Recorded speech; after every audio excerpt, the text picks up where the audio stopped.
I made my plans, but there was something that was missing. That's where things started to click. I would say it's exceeded my expectations. Most people think they know why someone moves to the Philippines. Better weather, lower cost of living, and slower pace of life. But for Floyd, it wasn't just these reasons as to why he moved to the Philippines. When I sat down with him, I realised the thing that won him over wasn't what I expected. And honestly, it's something that I haven't really heard many people talking about. After leaving America, Floyd has spent time building a life in the Philippines and I wanted to understand what made him stay. In this conversation, you'll hear about the experiences that changed everything for him and why it might quietly change the way that you think about life in the Philippines. Before we begin, just a quick note that this conversation in this video reflects the experiences and opinions of the people featured in this video. It's not legal, financial, or relocation advice, and everyone's experience will vary depending on their circumstances, perspectives, and lifestyle. And just to be aware that this is part 1 of the interview, and Janica will contribute much more with her perspective in part 2 of the interview. All right, let's crack on, and I'll see you in there. So good afternoon, everybody. Welcome back to the channel. And today we're doing like an interview style of video with 2 expats that have made their way over from the Philippines. This is their first time to Malaysia. So here today we are sat with Floyd and Janica. So it's like I said, it's their first time to Malaysia. Welcome to the channel, guys. Thank you. Thank you for having us, by the way. Like, this is interesting. Sometimes I'm the one behind the camera interviewing people, so it's interesting to have that flipped onto myself. So yes, hello everyone. My name is Floyd. I am from Houston, Texas, originally, and this is my girlfriend Janica. She is originally from the Philippines, and this is our first time in Malaysia. Yeah. Very happy to be here. Exactly. It's been wonderful so far. It's their first time to Malaysia and they've had some different experiences around the Southeast Asia region. So today it's just to kind of get to know these guys and have a chat about kind of like expat life and living overseas in Southeast Asia. I suppose the easiest place to start would be, what was your background in the US? Can you tell us a bit of a background story about kind of maybe where you're from? Yeah.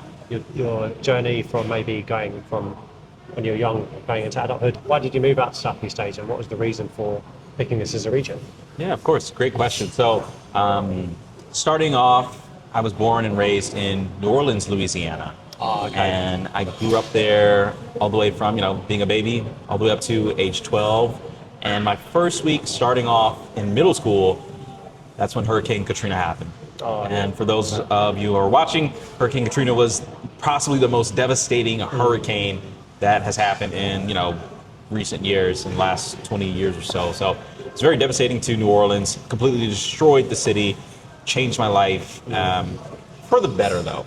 Even though there was a lot of chaos and destruction, home was destroyed, had to leave all of that behind. My family ended up moving to Texas and we ended up, planting ourselves in Houston, Texas. And so from the age of 12 all the way up until 30, I was living in Houston, Texas. So a little bit of my life was spent in New Orleans and the other, portion of my life has been spent in Houston, Texas. And growing up there, doing middle school, high school, junior college, I got into real estate. And so I was a real estate agent from the age of 21 to 30. Philippines, it's very interesting how I ended up in the Philippines. So during everything was shutting down, and it was a terrible time. Yeah. But a great time for people in real estate, because why? Everyone was moving certain places. Everyone was leaving the East Coast and the West Coast, and where were they going? They were going to Texas. They were going to Florida. They were going to Georgia, because a lot of these places were very relaxed in their restrictions. I see. So while the world was shut down, there were certain parts of the U.S. that were kind of opening back up. Oh, that's interesting. And when you're in New York and your state and your city is shut down, you can't even go outside, you can't run your business, you can't operate and do the daily things that you're doing, you might start thinking, oh, well, maybe I should leave. So a lot of people from New York, Chicago, LA, Seattle, they were moving to places like Houston, Texas, and it was a great time to be a real estate agent because so many people were buying homes, selling homes. But for me at that time, I was working in a niche called apartment locating. And so I was helping people find and relocate or find apartments in the city of Houston. And so I did very well for myself those years. And I decided to treat myself to a trip. But initially I thought, well, I'm going to go somewhere. I don't want it to be in the U.S., but I want it to be outside of the U.S. I thought of Puerto Rico.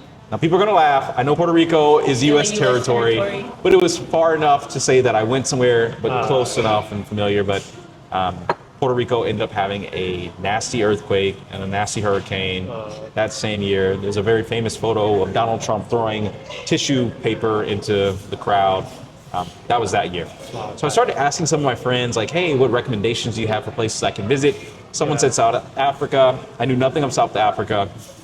Another person recommended the Philippines, and at that time I had a Filipina virtual assistant that was working in my real estate business. And so I knew about the Philippines from her, and also one of my closest friends is half Filipino. So I was familiar with the food, familiar with the culture, and I started doing some research, figured out, hey, this is a pretty great place. Most people are English speaking, so I made my plans to go out to the Philippines, but there was something that was missing.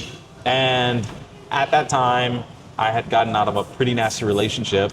So a newly single guy, I'm thinking, well, if I'm gonna go out to this place, maybe I should see what the women are like. And I downloaded a bunch of dating apps, changed my location. Janica and I connected on one of those dating apps, and the rest is history. How did you find the transition of moving out there? I found it very easy because I had traveled to the Philippines multiple times. He had to visit like 3 times before moving. So I'm not one of those people, I hate to burst your bubble for the people watching at home. I'm not one of those people who bought the plane ticket and said, you know, screw my home country, I'm gonna buy a one-way ticket. No, I wasn't one of those people. I had to do extensive amounts of research and multiple trips. And fortunately, with being a real estate agent and working in real estate, I had the finances to do that, and then I also had the time freedom to do that as well. So it just worked out on my end for that. Some people, they're just one trip, one-way ticket, and they're good. But fortunately, I was able to take multiple trips to kind of figure out if I really liked the place or not. And I'm glad I did, because it ended up... No, that's the thing with moving out to Southeast Asia. Like you said, there is a lot to think about in terms of, like, you know, making the move and thinking about how to set it up. With that in mind, has there been a particular moment where the Philippines has felt like, you know, this is home now? And with Expat Life, was it something that you thought and turned out how it would be, or has it been a bit of a kind of a different experience?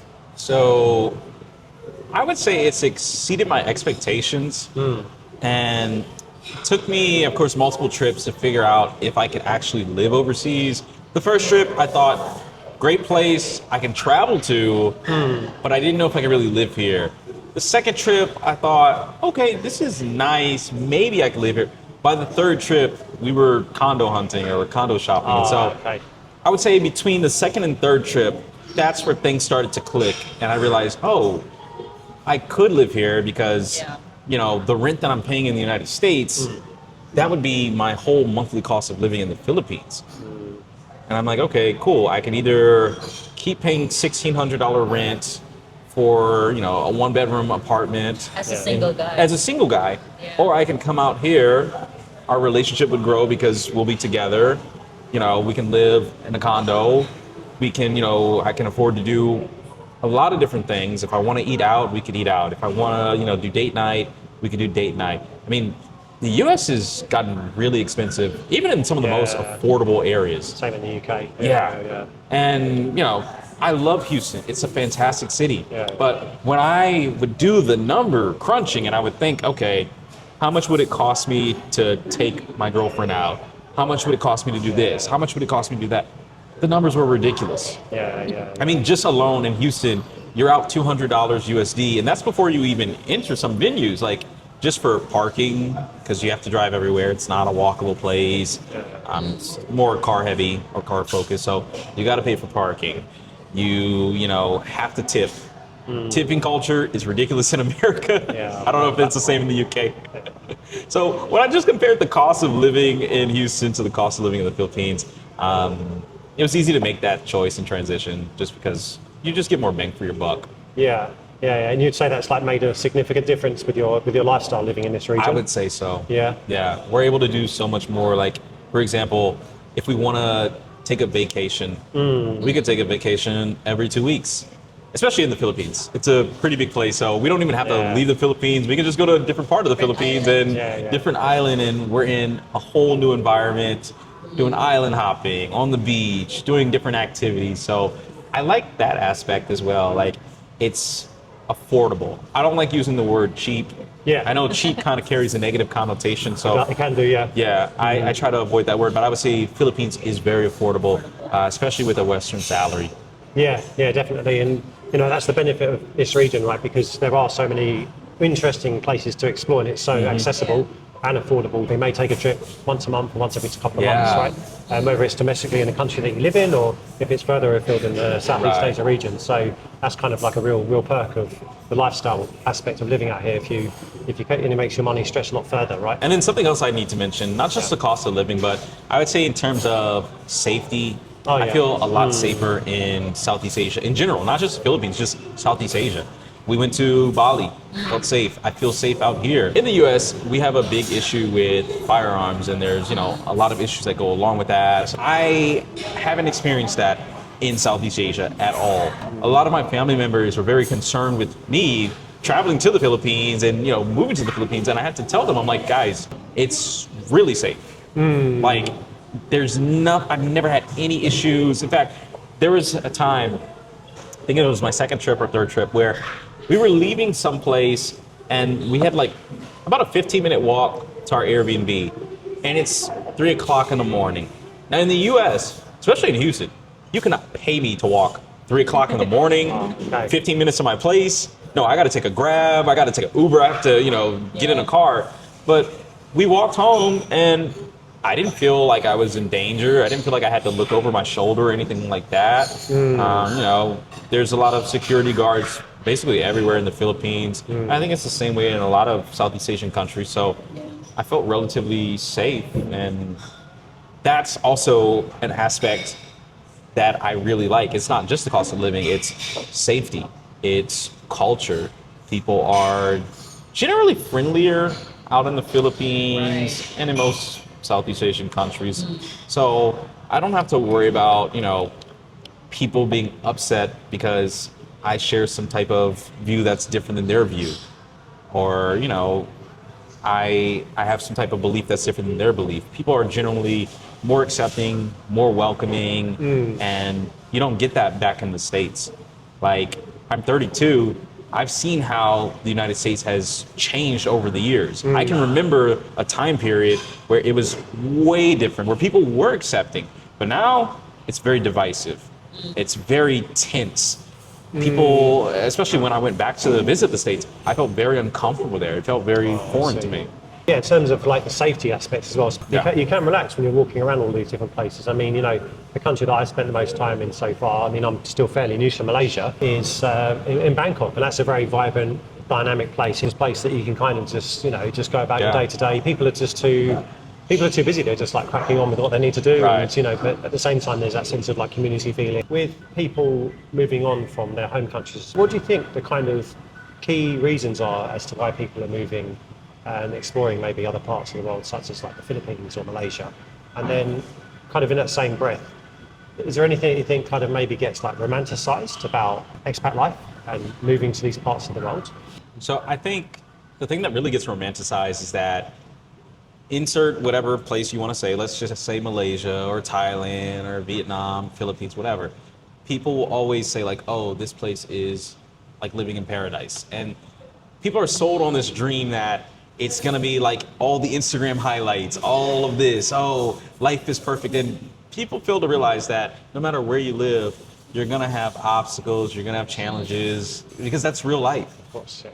I love my life in the Philippines, but it's not perfect. Is it better than how my life was in the States? Yes, I would say so. And a lot of people would say that, living overseas. But it's not perfect. There's still issues, there's still challenges that we have to deal with. But when I look at the trade-offs, there's way more pros than there are cons. So even when there are cons, it's okay.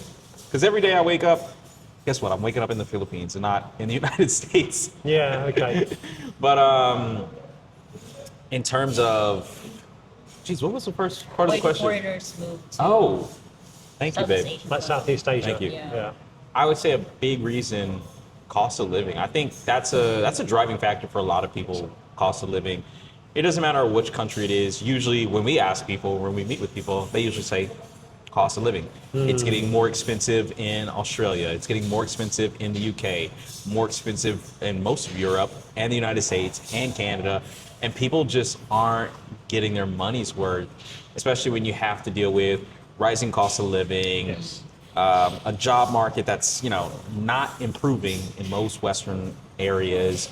You have to deal with high crime. You have to deal with high taxes, insurance, whatever they're putting in the food. You have to worry about all of these things. It stops making sense. And I'm glad now a lot of people are waking up and they're realizing that maybe there is an alternative. I'm not saying that Southeast Asia is going to be better for everyone, but it will be better for some people. Exactly. Yeah. When I think back, because it's quite interesting actually, because myself, I left the UK in 2014 before like there was, I would say like the cost of living wasn't an issue back then. I just wanted to go out and explore another part of the world. Right. But for me, kind of being on the other side and seeing it from the outside in, I've kind of seen that pattern happen over time. And like you said, some of the things that you're saying, I've heard other expats mention as well. Yeah. So it's kind of seeing that trend happen over a long period of time.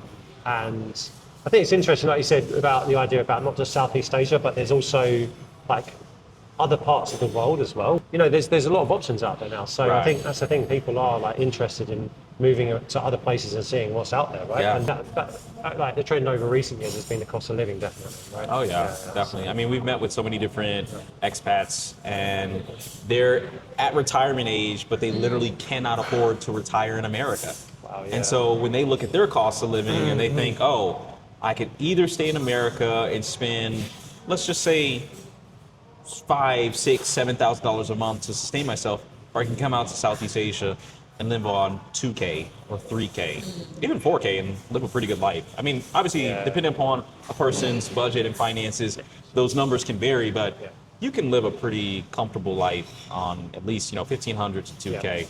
Correct. In most places. Most places. Yeah. Yeah. So I would say that's part of the reason, and then also social media. I think that's part of the reason why more and more people are moving, because now people have an idea of what that different life can look like. Because before social media, before the internet, if you wanted to relocate something, you had to open up a book. I remember reading the Lonely Planet guides. You had to go look in an encyclopedia, read a book, and then also take the risk. So shout out to all of the people who were traveling before the internet, because man, you had to have some balls for that. Back in like a long time ago, like 80s and so forth, 90s. And we've met some people like that. We met a couple in Bali, and they said, oh, they've been coming to Bali since 1989. I'm like, wow, my God, that's a risk. That's a gamble. Yeah. I was thinking like, because when I lived in China for some time, I was thinking, my goodness, could you imagine being here before like Google Translate and all these types of things? Like you'd have to learn like you had to be like really learn Mandarin, like because you'd have to it would have been really difficult. Yeah, and like you said, the example with the wow. So it's really putting things in perspective. Oh yeah, and I think travel's more accessible because of that. So more people are traveling now. More people can afford to travel, or they can afford to live overseas. You've got, the gig economy. You have the fact that you have remote work. Like all of these things have kind of cultivated a time period where it's easy to live abroad, or at least it's easier now than it ever was. It's like more of like an economy of it in different ways. Right. Because when I first moved out here, it was very much like people either like went on holiday, they worked there, or like they might retire, and that was it really. Right. 2017, 18 onwards, it started to have more of a trend of having these different options, right? Is there any advice that you give to people if they're kind of considering the move or thinking about, relocating from their home country and they're thinking about maybe the Philippines or Southeast Asia or even another part of the world? I would say do your research, but then also book the plane ticket and actually visit whatever country. I can't really give like a direction on which country is better, because it's just going to be better based off of what you're looking for. Obviously, for some people, that might be Malaysia. For some people, that might be Thailand. That might be Vietnam. It might be the Philippines or some other country. But wherever you're going, do your research, but then also book the plane ticket. Because if I would have just sat in my apartment in Houston watching hundreds of YouTube videos all day and never actually taken the trip to the Philippines, it just would have been, analysis paralysis. I would have just been focused on, how can I learn everything I need to know about the Philippines? You're never gonna learn everything through a Or YouTube take video. action. Yeah, you gotta be boots on the ground at some point. Yeah. So I've learned so much by actually taking these trips, and if you have to take 3 trips like I did, take 3 trips. If it's one trip, one trip. If it's 2 trips, but definitely make the trip out there. And I would say the third thing is you have to have some type of remote income. I would have never moved overseas just off my savings. There's some people I know who have done that. Yeah. More power to them. I needed to have some type of income okay. coming in because that was my safety net. I've seen people run through their savings, and guess what? They're booking the first plane ticket back to the United States or wherever their home country is. And in some cases, sometimes people don't have money to do that, and they get stuck in a country. And I think it's a sad case if you come from a Western country, you go to, let's say, a Southeast East Asian country, and you end up being like homeless in that country. Like, that's a sad reality. So people should just make sure they have income, have a savings, but it's good to have some type of active income, whether that's remote work, whether that's some type of gig work, whatever it is, English teaching, whatever it is, have something there that can, sustain yourself out in another country. I guess like thinking on the other sides of the coin, 'cause it's always good to have both sides. Would you say there might be any potential trade-offs that people might need to think about if they are kind of relocating from their home country overseas? Yeah, so depending upon what type of person you are, you may or may not miss your family. And I know that's like a big thing for people. People ask me that all the time, like, how is it living overseas? Don't you miss your family? The answer is yes. Yeah, of course. But I can't put my life on pause to just stay in Houston all my years. I mean, people move. Right now, my brother was living in Houston. He's now in New York City.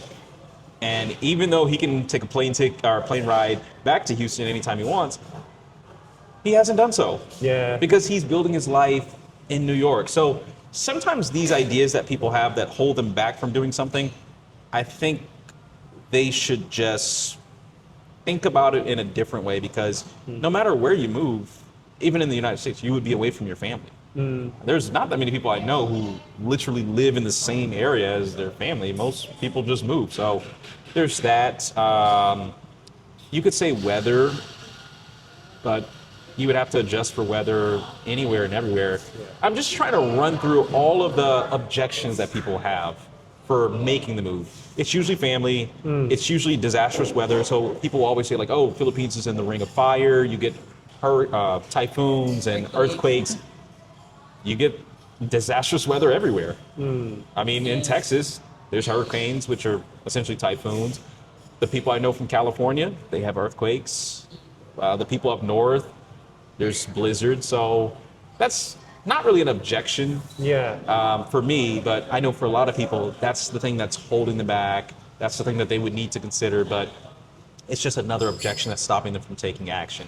But one thing I think people should consider, adjusting to the culture and being patient, because wherever you're going, it's not the same as wherever you left. So there are people that we meet and they complain about the way that the Philippines is run. And they say like, oh, well, it should be ran like this. Well, guess what? It's not America. It's not Canada. It's not the UK. It'll never be run the same way as whatever your home country is. And you kind of just have to adjust to that. Find a way to work within that. Otherwise, you end up like some of these, upset foreigners and expats who just complain all day in Facebook groups. And, I don't know about Malaysia, but I'm pretty sure there's people who get here who might complain about Malaysia. It's unfortunate because I love living overseas, and a lot of people love living overseas. And I could never understand the concept of leaving a place that you didn't really like, or a place that you were having issues with, going somewhere else, and then also complaining about that place. Yeah. It blows my mind. Yeah. The problem is really Right. You're the common denominators. Yeah. Yeah, it's really solid advice. I mean, people need to plan, think ahead, the family side and the weather and maybe other kind of small factors here or there. Planning ahead and thinking about those things, right?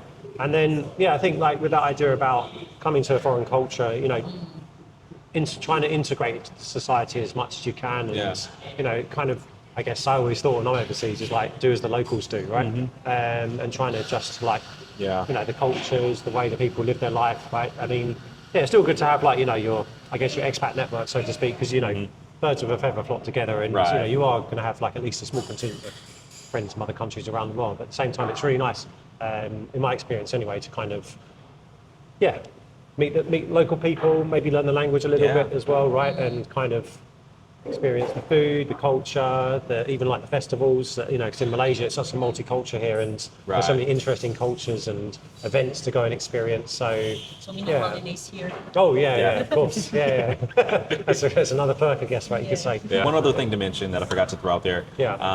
Healthcare. That's something that people should consider and think of.